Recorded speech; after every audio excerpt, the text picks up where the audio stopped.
In the ancient kingdom of Eldoria, nestled between jagged mountains and whispering forests, ruled King Ilarion the Wise. His crown was not adorned with jewels that sparkled under the sun, but with etched runes of forgotten lore, symbols of knowledge passed down from sages long departed. Ilarion was no warrior born of battlefields. His strength lay in the quiet chambers of his mind, where thoughts wove like threads in a grand tapestry. At 50 years of age, his hair silvered like moonlight on a still lake, he had governed for 3 decades, turning a land once fractured by petty lords into a realm of prosperity. The people of Eldoria spoke of their king in hushed reverence. "He sees what others miss," they said, recounting tales of how he resolved disputes without spilling a drop of blood. Once, when 2 villages quarreled over a shared river, Ilarion decreed a festival where both sides must trade goods and stories. By night's end, enmities dissolved into alliances, and the river became a bridge rather than a barrier. His wisdom was not innate, but forged in the fires of curiosity.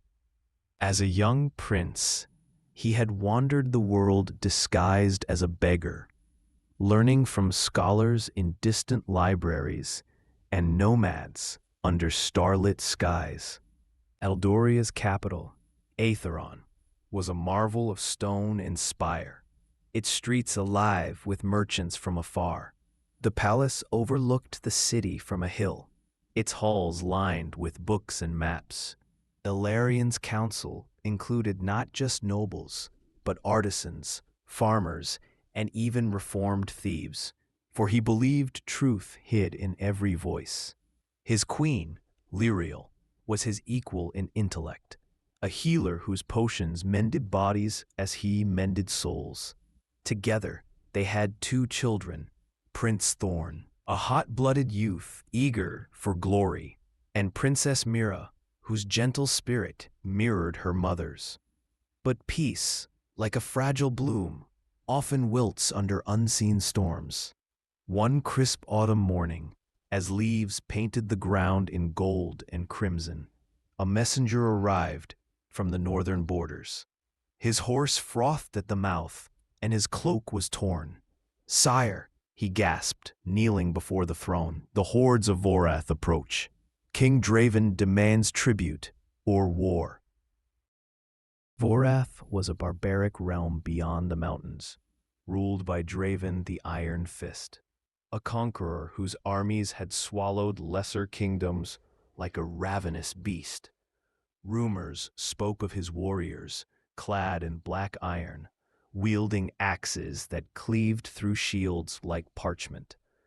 Eldoria had long avoided conflict through diplomacy, but Draven's greed knew no bounds. He coveted Eldoria's fertile valleys and ancient mines rich with silver. Ilarion's council erupted in chaos. "We must muster the legions," cried General Harlan, his fist pounding the table. "Strike first, before they cross the passes." Prince Thorn nodded fervently. "Father, let me lead the charge. Our knights are unmatched."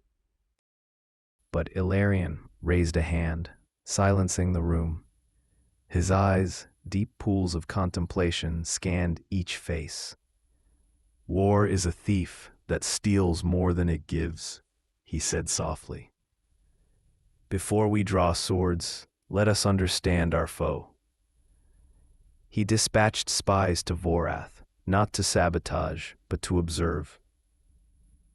Days turned to weeks as reports trickled in. Draven's kingdom suffered. Droughts had scorched their lands, and famine gnawed at his people. His conquests were born of desperation, not mere ambition. Ilarion pondered this in his study, surrounded by scrolls of history. "Empires fall not to blades," he murmured, "but to empty bellies." As winter's chill gripped the land, Draven's vanguard breached the mountain passes. Eldoria's borders trembled under the march of boots. Villages evacuated, and refugees flooded Aetheron. The king called a grand assembly in the palace square, where thousands gathered under a sky heavy with snow clouds. "My people," Elarion addressed them, his voice carrying like a gentle wind. "Fear not the storm, for it reveals our strength. We will not meet force with force alone. Prepare the walls, yes, but also prepare your hearts. Wisdom shall be our greatest weapon." He ordered the granaries opened, distributing food to bolster morale. Inventors in his court crafted clever defenses, catapults that launched not stones, but nets woven with thorns to entangle invaders. Alchemists brewed smokes that confused the senses, turning battlefields into mazes of illusion. Yet Elarion sought a deeper path. He invited envoys from neutral lands to mediate, but Draven rebuffed them with threats. Undeterred, the wise king turned to an unlikely ally, the forest itself. Eldoria's woods were home to the Sylvan folk, elusive beings akin to elves, guardians of ancient trees. Long ago, Ilarion had forged a pact with their elder, Silas, trading knowledge for harmony. In the dead of night, Ilarion rode into the whispering grove, where trees murmured secrets to those who listened. Silas emerged from the shadows, his form shimmering like dew-kissed leaves. "What brings the crown-bearer to our realm?" he asked, his voice a rustle of branches. "A shadow falls upon us," Ilarion replied. "Draven's hunger drives him to devour what is not his. Aid us, and I offer the wisdom of our archives, tomes on healing the earth, to mend Vorith's barren soil." Silas pondered, his eyes glowing faintly. "Nature abhors imbalance. We shall weave illusions in the passes, mirages to mislead the horde. But remember, mortal king, true victory lies not in deception, but in restoration." As Draven's army advanced, they encountered phantoms in the mist, spectral warriors that vanished upon touch, paths that looped endlessly. Frustration mounted among the invaders, their supplies dwindling in the harsh terrain. Scouts reported back to Draven, who raged in his tent, smashing goblets against the ground. Meanwhile, in Aetheron, tension simmered. Prince Thorn chafed at his father's caution. "We hide behind tricks while they march closer," he argued one evening in the royal chambers. Ilarion placed a hand on his son's shoulder. "Patience, Thorn. A rash blade cuts its wielder first. Observe, learn, then act." But the prince, fueled by youthful fire, gathered a band of loyal knights and slipped out under cover of darkness. They ambushed a Vorath scouting party, claiming a swift victory. Word spread, and cheers echoed in the streets. Yet Ilarion's face darkened.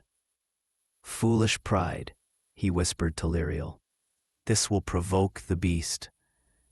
Indeed, Draven, upon hearing of the skirmish, unleashed his full fury. His hordes surged forward, bypassing the illusions through sheer numbers.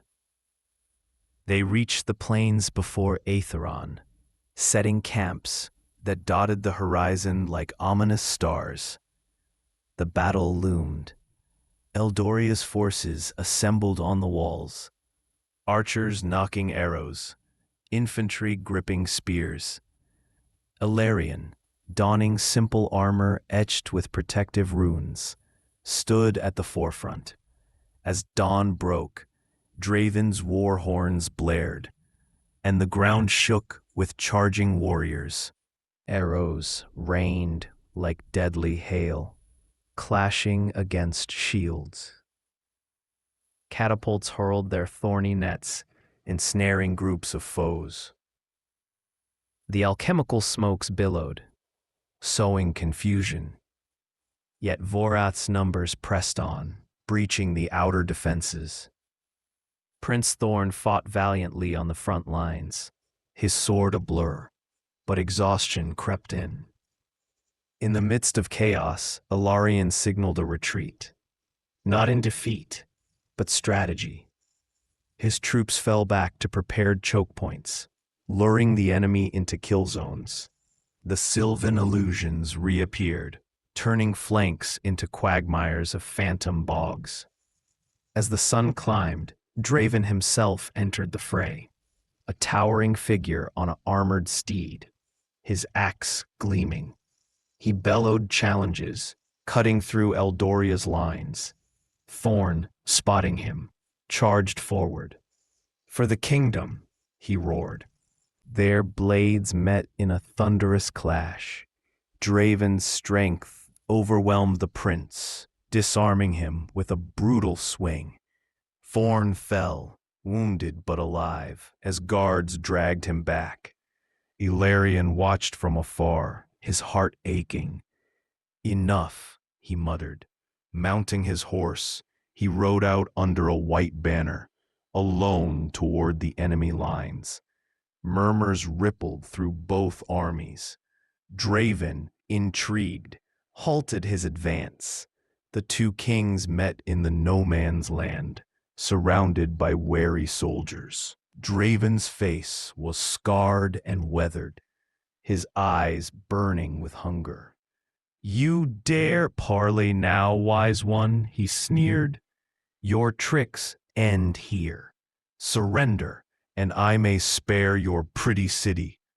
Ilarion dismounted calmly. "King Draven, I see not an enemy, but a mirror. Your lands starve, your people suffer. Conquest feeds the belly for a day, but wisdom sustains for generations." Draven laughed, a harsh bark. "Pretty words from a coward's tongue. My axe speaks truth." "Test it, then," Ilarion replied, drawing not a weapon, but a small pouch from his belt. He scattered seeds upon the bloodied earth, seeds from Eldoria's enchanted groves. Blessed by sylvan magic, before their eyes, sprouts emerged, blooming into vines that bore fruit ripe and golden. Draven's warriors gasped. "Witchcraft," one cried. "No," Ilarion said. "Knowledge, these seeds thrive in any soil resistant to drought. Take them back to Vorath, plant them, and your famine ends. In return, withdraw your forces. Let us trade, not war. Your iron for our grain, your strength for our lore." Draven hesitated, his axe lowering. He plucked a fruit, biting into its juicy flesh. Sweetness filled his mouth, a taste forgotten in his barren realm. Whispers spread among his men, many got from hunger. "Why fight for scraps when plenty awaits?" one murmured. The Iron King pondered, his pride warring with pragmatism. Finally, he sheathed his weapon. "You are no ordinary ruler, Ilarion. I accept your gift, but mark my words, if this is trickery, I will return tenfold." "It is no trick," Ilarion assured. "Send your scholars to learn from ours. Together we mend what fate has broken." As Draven's army retreated, carrying crates of seeds and promises of alliance, Eldoria erupted in jubilation. Prince Thorn, bandaged in the palace, bowed to his father. "I see now, father. Wisdom is the sharpest blade."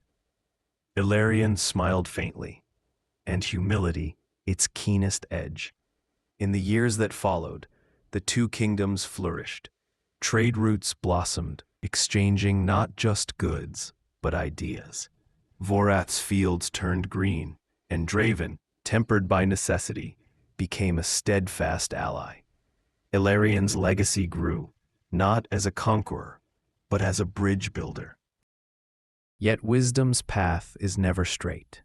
One summer, a plague swept from the east, carried by winds of ill omen. It struck without mercy, felling young and old. Queen Lyriel's healing art strained against the tide. Her potions eased symptoms, but could not cure. The people turned to their king once more. Ilarion secluded himself in his study, poring over ancient texts. He discovered hints of a remedy in forbidden scrolls, a flower said to bloom only in the heart of the forbidden peaks, guarded by mythical beasts. Determined, he assembled a quest, himself, Princess Mira, and a select few companions, including a reformed thief named Kale, whose cunning had once earned him a pardon. They ventured into the mountains, facing trials that tested body and spirit. Avalanches thundered, wolves howled in pursuit. At the peak's core, a cavern housed the guardian, a colossal eagle with eyes like burning coals. "Why do you seek the eternal bloom?" it thundered, wings unfurling. Ilarion stepped forward. "Not for power, but for life. My people suffer, and I would trade my wisdom for their salvation." The guardian eyed him. "Wisdom is not traded lightly. Answer my riddle. What speaks without voice, flies without wings, and strikes without hands?" Ilarion thought deeply. "Time," he replied. "It speaks in memories, flies in moments, and strikes with age." The beast nodded, revealing the flower, a radiant bloom pulsing with light. They harvested its petals carefully, returning to Eldoria. Lyrael brewed the cure, distributing it across the land. The plague receded, and gratitude swelled like a tide. But the quest had changed Ilarion. In the guardian's gaze he glimpsed his mortality. "Even kings fade," he told his family. "Prepare for the day when wisdom passes to you." As decades waned, Ilarion grew frail, his throne a seat of reflection. Prince Thorn, now tempered by experience, ascended upon his father's passing. Princess Mira became a renowned healer, and the kingdom endured. Eldoria's bards sang of the wise king for generations, his story a beacon. In a world of shadows, wisdom illuminates the path to dawn.